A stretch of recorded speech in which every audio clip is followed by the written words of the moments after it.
ভেন্ডির চারা বসাবো বলে অনেক দিন ধরে এই গ্রো ব্যাগের মাটি তৈরি করছি। লেয়ারে লেয়ারে ফলের সবজির খোসা, তার ডিমের খোসা, চায়ের পাতা আর ওপর দিয়ে কাঠের ভুসি দিয়ে তৈরি করা মাটি দিয়ে যাচ্ছি। এইটা প্রায় মোটামুটি তৈরি হয়েই গিয়েছে। এবার যে ভেন্ডির চারাটা রেডি করেছি সেটা দিয়ে দেবো।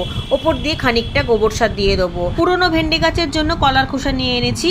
এটা কিন্তু দুদিন ছাড়া ছাড়াই আমি দিই, এতে করে খুব ভালো ভেন্ডি পাওয়া যাবে কন্টিনিউ। আপনারা অনেকেই বলেন এত সবজি কি করে হয়, আমি তখনও আপনাদেরকে কমেন্টে উত্তর দিই পটাশ জাতীয় খাবার দিতে।